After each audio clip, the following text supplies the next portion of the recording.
You're listening to the Six Figure Designer Podcast, where we ditch the overwhelm, attract better clients, and build a business that fits your life without selling your soul or pretending to be an influencer. I'm Pam Durkin, a 30-year design veteran and creator of the Luxury Client Academy, and I help designers like you stop relying on luck or Instagram to fill your pipeline. Around here, we're all about referral systems, reputation building, and real relationships because you don't need more followers. You need the right people talking about you. Let's build a business you're proud of and make sure it pays you well. Let's get started.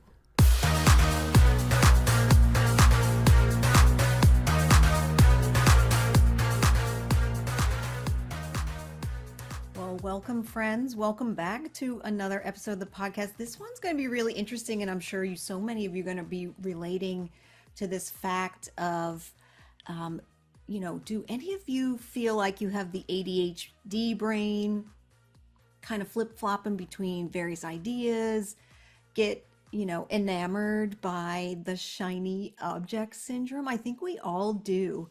And this comes up, has been coming up for me in the last couple of weeks is, the ADHD brain is actually a strength and a weakness, right? It's not just a weakness because we can handle so many things and we think differently and we have incredible creativity, but it also can be a hindrance.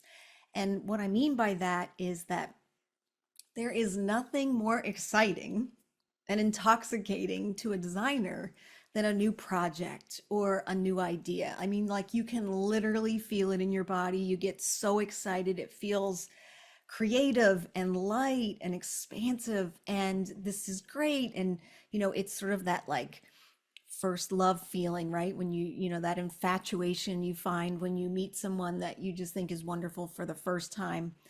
And you're thinking to yourself, you get this idea and you're just like, yes, this is it. This is the thing. This is the thing that's going to change everything. This is the thing that's going to make all the difference. It's really going to work or really going to go this time or whatever that is. And if you're a designer, especially if you have that ADHD brain, or you're just even super highly creative, this is like very powerful because the starting part is super fun. It's exciting. That starting it marries all that like possibility of things that could happen. It's that fresh slate. And there's no friction yet. It's all, rainbows and ponies. It's great. We love it. There's so many possibilities that it's just super exciting. But what I want to talk to you about today is like what happens after we start and we kind of get into something and the blush is off the rose. And maybe this has happened to you in your business. So I want to ask you this question is your next idea for your business, for what you want to offer in your business, or maybe what you want to do, is it true expansion? Or is it just escapism from the hard shit that goes on when we get into, the real work, the brass tacks, the messy middle of digging in to what we're working on? So I had a conversation recently with someone that just made this so clear. A designer was really frustrated because she just wasn't getting the meetings that she thought she should be getting. She was, of course, working really hard, and it felt really slow. And she was just really bummed about that. And she started questioning everything. Like, is this the right, am I in the right path? Am I in the right niche? Are we going after the right stuff? And as we were, talking it through and trying to figure out what that next step was going to be, something really like clicked. And I want to share this with you because this may be happening in your own businesses as well. Is when the economy starts to slow down, I want you to be aware that vendors are much more amenable and available to take meetings. So if you're feeling like things are getting a little slow, maybe a little crunchy, maybe you're just not getting as many inquiries, that's the time to pick up the phone and try to get those meetings with people that you've been trying to get in contact with for many moons, because they also want connection. They also want to, prime the business pump as well. So instead of this designer that I was talking to, instead of like reinventing everything and kind of scrapping it all, she just started reaching out and she started making she was still working hard on the calls, but what happened was is within a very short period of time, she had 5 meetings booked, which was really unusual because she had really been met with a lot of ghosting, no responses, because as you know, everyone's busy. And when you're busy and you've got a lot of projects going on, a lot of details going on, you might get reached out by a vendor who's looking to connect with you. I mean, I get those as well, and I will file them away into the to look at later pile. And sometimes we forget to look at later pile. And this may be happening in your business, but now that things might be slowing down a little bit, these people might be ready to take those meetings. So I would say give it another go. So she had gotten 5 meetings booked where for the longest time she was getting nothing. And the other part is sometimes you just got to stay in the game long enough. You ever see that visual where somebody's been working really really hard and they give up, but what they can't see is that they're like moments away from a breakthrough? And I think that's really a good idea to hold on to, is you may need to just push through just a little bit longer. Now, this person didn't do anything extremely flashy. She didn't create a new offer. She didn't rebrand anything. She didn't change her logo. She didn't rebrand her website and her website colors. She did no dramatic pivots. She just kept putting one foot in front of the other. Like we talked about in one of the last episodes, right? Shavings make a pile. Keep making progress. We want those micro wins. And as you're reaching out to people, a micro win is maybe just getting them to respond to your email. So many of you are looking for the referral. And I want you to think small increments because you have to be building those relationships. But if you have enough oars in the water, so to speak, something is going to hit. So I want to ask you, like, how many times has this happened to you where you maybe tried to burn it all down because you were like, nothing's working. I'm not getting any responses. And maybe all you needed to do was just knock on a few more doors. So food for thought on that one. And here's what I'm seeing time and time again is that, you know what? Things get hard. Running a business is hard. There's a lot of details. And so many of you with the ADHD brain, are great designers, but never really signed up for all the businessy stuff, running the books, doing the marketing, getting into sales, creating relationships. Like those are things that are really, out of your comfort zone. And that is going to feel hard to you, but that doesn't mean that you're doing it wrong or that you're broken. It's just that it's hard. Running a business can be challenging for everyone at every stage. And I also want to just point out, like, don't think that somebody's been doing it for 30 years like me, it's all easy and there are no problems. That is just simply not the case. The things that happen in your business just change over time. So some things get easier and some things get harder because you're always learning and growing and moving in a direction that you've, quite frankly, never done before. So when things get hard, you're going to see that progress slow down, which I know is really, really difficult to, kind of manage and kind of keep yourself hyped up through. And you might feel a dip in the validation for what you're doing and the effort that you're putting in. And then subsequently that energy drops and you kind of like lose interest, right? The shiny object isn't shiny anymore. And then maybe a new idea appears. Maybe something like, I should start a YouTube channel. I should create a DIY course. I should launch a new service offering. I should change my niche. Does this any of this sound a little bit familiar? And that new idea really feels exciting. It feels like clarity. But you know what? A lot of the times, it's just that you're really craving the dopamine hit, right? You're just craving the beginning of those relationships, where you're madly in love with each other and you just can't get enough, or that new project where you're just so excited to get started and it's all brandy new. I want you to be thinking as these ideas are coming up in your business, am I chasing after a strategic move forward, or am I just chasing after the next shiny object, the next dopamine hit? Because our brains just love new things and novelty will, feel like it's momentum, but novelty doesn't actually create any traction in our business. And here's when I hear somebody say, I want to start something new in my business, I want to offer a new service. And, we kind of talk it through and we brainstorm a little bit, but within like minutes, that designer is like, we're creating 12 modules. There's 19 pricing tiers. We're going to have all these extras involved. I'm going to put this all up on a new platform and I'm going to launch it and do all this. And it's going to be great.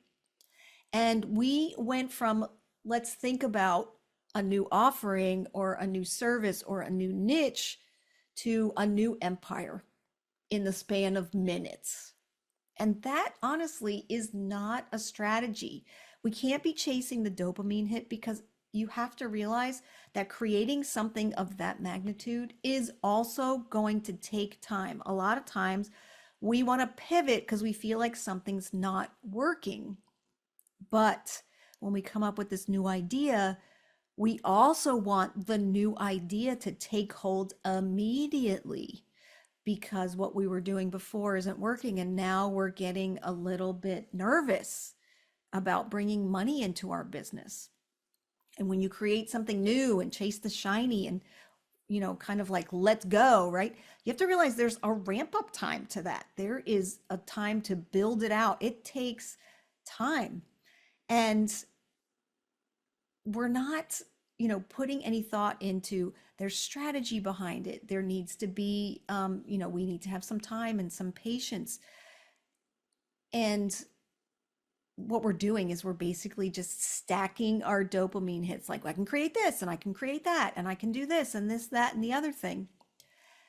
But we're thinking, oh, if I can build this thing big enough, if I can provide enough, X level of details, if I can make it super impressive, it will feel safe to me, right? The planner, the detail person, that's what designers are. That's what we are in general. Like, if I can create this beautiful thing, then people will just come. People will just flock to it. And I will feel safer than the other thing that I've been trying that hasn't worked in the past. And often what we're doing is we're just diving headlong. We're basically putting our heads in the sand because we're diving into overbuilding something so that we can, kind of get in the weeds, which is where we love to be. So we don't have to test it, so that we don't have to find out if it's not going to work, so that we don't have to maybe have to pivot again or go through this disappointment of feeling like something's not working again.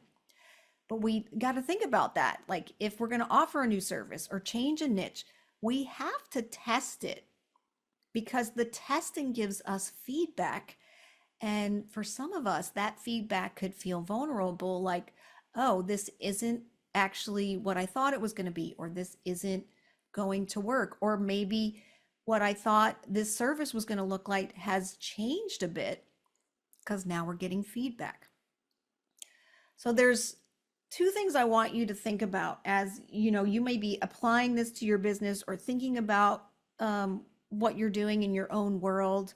If you keep blowing things up and sort of starting over, creating a new service or trying it again and again and again, Um, there are two types of thought processes when it's like, I want to quit.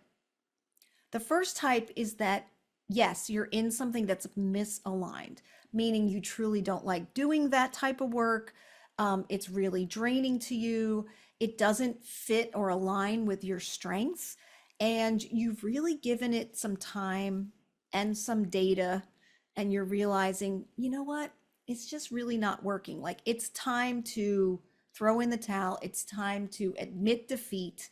It's time to make a pivot. And this could be for multiple things in your business. It could be a certain kind of surfing service offering. It could be a niche that you're going after. It could be the type of people that you're getting your referrals from. You may realize like certain things are not working. I'm always a huge fan of going on facts and not feelings. So when you say something's not working, I want to know how you came to that conclusion. What steps did you take? Who did you talk to? What is the data behind that thought process? Because it may not be a quitting or changing direction, but it just might be a refinement. So if you're finding that you're misaligned with what the type of work you're going after, or the type of services you're offering, or the type of clients that you're getting, or the type of referral partners that are sending projects your way, that's more of a pivot conversation, right? So that's just like, okay, that faction of how we're doing this, how we're getting these projects isn't working. But that doesn't mean we scrap everything. That just means we pivot, right? We move into a different area or a different location or a different niche or a different set of referral partners, right? The other thing is the other conversation of, I want to just blow it all up, right? I want to quit this and not do this anymore. So there's the first one, which is misalignment, which is basically you're in the wrong place, right? The other one is that maybe it just got hard. Maybe you've gotten past the novelty of the idea. And now you've gotten to the work, to the real work of it. And maybe it's just annoyingly hard. And that requires that consistency. It requires that repetition. It requires being visible and showing up again and again and again. And it requires the hard things like following up, because y'all feel like I'm being a pest. You're not being a pest. Now, the way you follow up could be pest, being like a pest, but we have other ways that we talk about in the coaching program where you can really bring a lot of value and a lot of help to someone. So if you're not spending the time to do this long enough for it to have compound effects, and you feel like you're slogging through 12 inches of mud, most people will say, well, maybe I'm on the wrong path at this point. But sometimes this is where the resilience is built. This is where the clarity comes in your business. This is where you learn certain things to dive into, certain areas to let go, certain areas to refine. That all comes from slogging through the mud. To be honest with you, business is hard. I know that we all talk about how we want every project to light us up, and we want all our clients to be wonderful, and we want no one to have any budgets and everyone to trust us implicitly. But that's not the real world. So let's be clear about that. Business is going to test you. Running your business, growing your business, understanding yourself as a business owner who wants a certain type of level of project, size of project, monetary remuneration in projects. That all comes with time, consistency, and honestly, hard work. It's not going to be all easy all the time. So we have to be realistic about that. So when you're in the messy middle, when you're in the hard part, that's where your real business is getting built. That's where you're really learning about yourself, about what you're willing to tolerate in your business, what is no longer acceptable. Because this is how, I hate to say it, we were talking the other day. I was talking with someone about clients and the type of work they were taking on, and it really, like, I can tell you until I am blue in the face of the type of work you should be doing and the type of clients that you should be working with, only because you need to be able to make enough profit to sustain yourself and your business. Like, there are certain areas, and so many of you are leaving money on the table. And I can tell you this till I'm blue in the face, but until you feel that pain strong enough of, I'm not doing this anymore, I can't take on this type of project, it's really not worth it, it's draining me, it's not profitable, that ultimately is going to come, that decision is ultimately going to come from you. And 9 times out of 10, it comes from being in the pain of that too much, where you're like, no more, no mas, I'm drawing the line in the sand, I'm done. So I need to tell you that being in discomfort is not necessarily a reliable indicator that something is wrong, that you need to burn it all down, that you need to start over, that you need to scrap it. Sometimes it is the exact sign that you are actually growing, you're learning, you're expanding, you're transitioning to a better place within your business.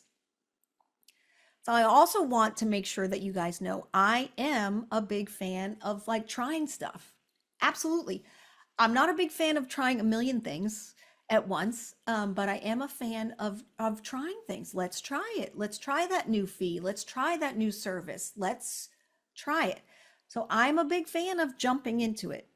And I believe in that innovation, and I love those creative ideas. So I'm not there to shut down those ideas, but I want you to be thinking about how you can try things and how you can test things in a much leaner way, as opposed to what we talked about earlier, where you come up with an idea and next thing you know, you're launching, you're launching a new platform, a new social media platform that you've never launched before. You're building out 12 modules. You've got worksheets and all these other things. And we've gone way too far. Like, we've never even polled anyone to see if they want this thing or what we should be talking about. And I call this, I want you to be jumping out of the plane. I'm all for the jump, right? I want you to be jumping out of the plane, but I want you to be building the parachute on the way down. And what that means is we're going to take that pressure off of, I got to build it all out before I ever show it to anyone in the world, before we get in the weeds, right? And we go into our little offices and we sit behind our little computers and we spend years and years, I'll say years, but many, many moons and hours crafting this perfect, new service and all of that. I want you to think a lot more lean and mean, quick and dirty, jumping out of the plane, building the parachute on the way down. That means we are going to poll your audience to see if there's a need for that. We're going to start conversations with our vendors and start asking them, is this something that would help you? We're going to validate the interest in the idea before we pre-sell, before we overproduce, before we create a whole thing, a whole new world. So we don't film a million videos before we know anyone even cares or anyone wants to watch. We don't build out all these modules before deciding that someone is interested in it.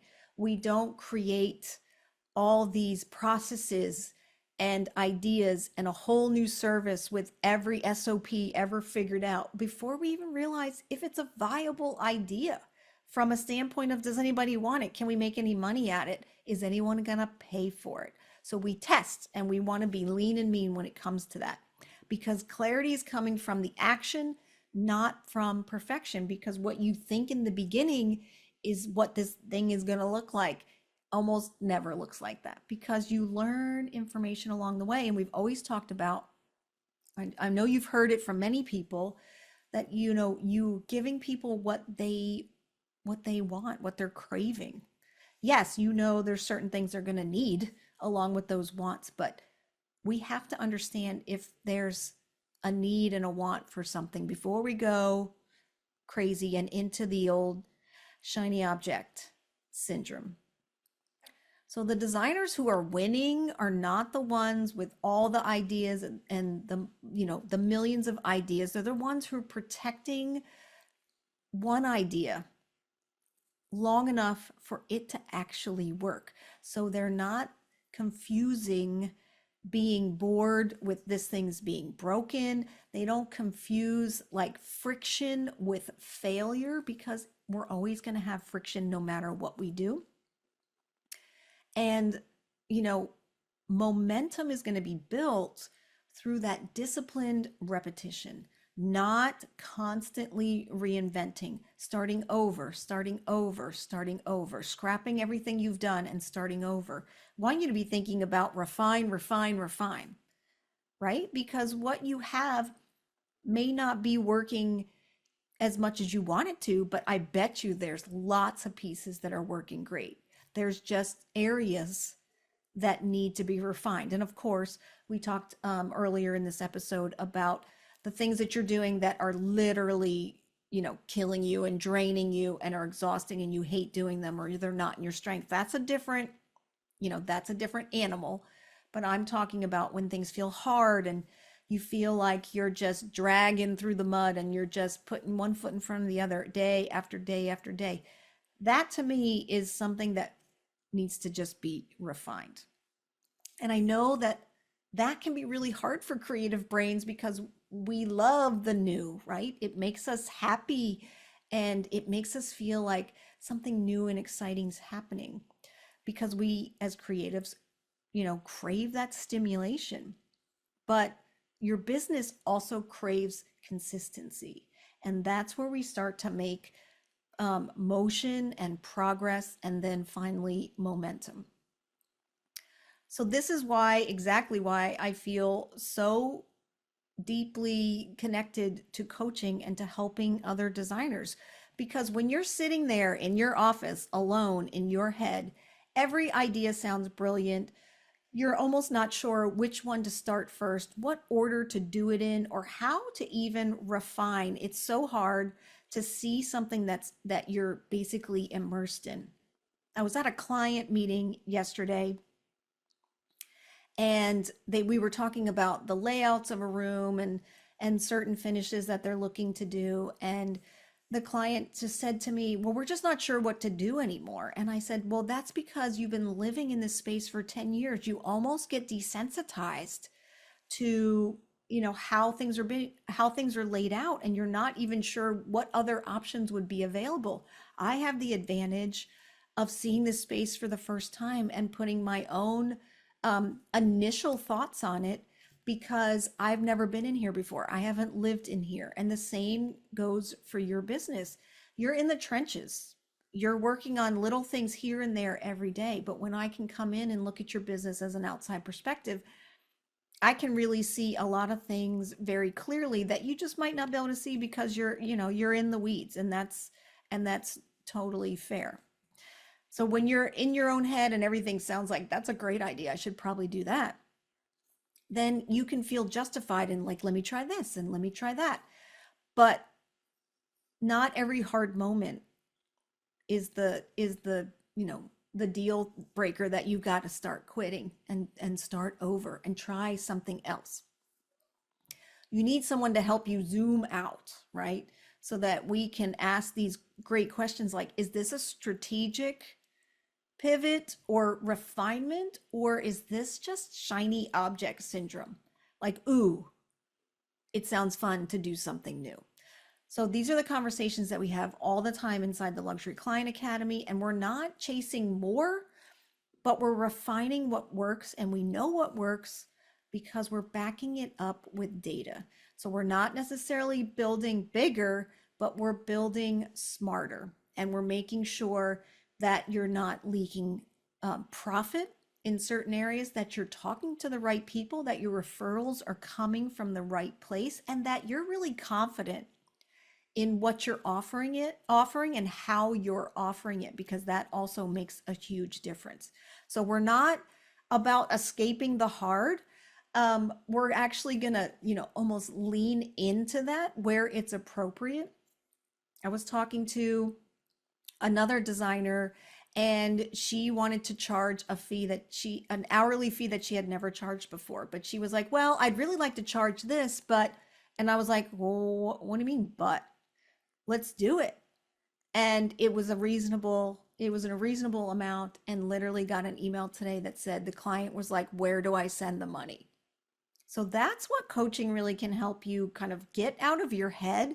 Because I know so many of you are like, I wish I could charge this, or I know I should be charging this next level dollar amount, but I just don't know how to talk about it. I don't know how to present it. I don't know how to justify it on my own, because I'm all in my head about all the things that have happened up until this point.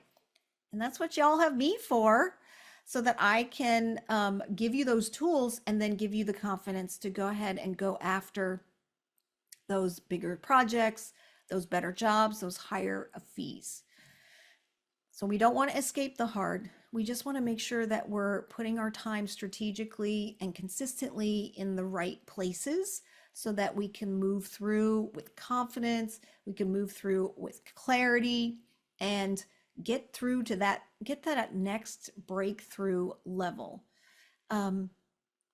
Yeah, so those 5 meetings that this designer booked, like, these are incredible opportunities. I can't wait to hear from her how these all go, because that was like on the verge. She was like literally on the verge of like throwing her hands up. And then she was like, I got 5 meetings.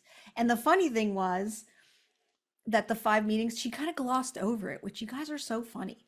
Like, you're just like, what next? What next? What next? And we never realize all these incredible things that are happening. So I literally had to have this designer sit in the fact that you got 5 incredible meetings with potential referral partners. Like, this is huge.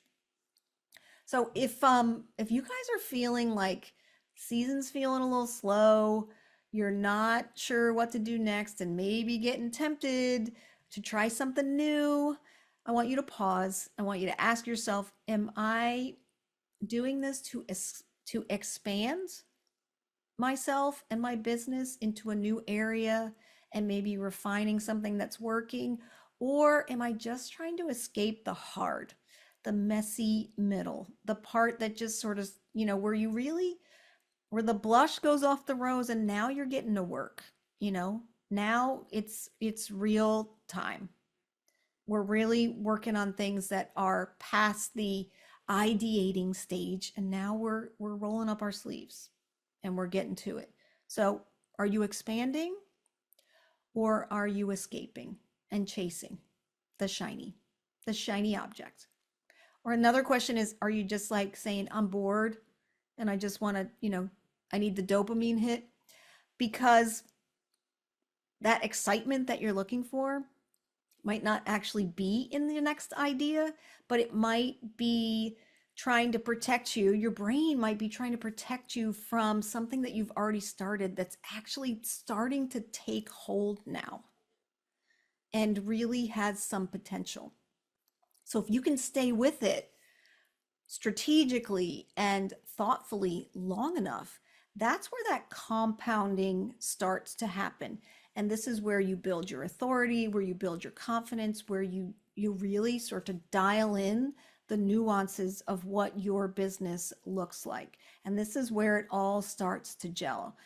So I want you guys to be thinking about that. And I'd love to hear what you think about this idea of the ADHD brain, that designer brain chasing those shiny objects.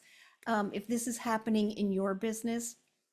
So I would love to hear your thoughts about this episode. Go ahead and find me on Instagram at Pamela Durkin. I'd love to hear about it.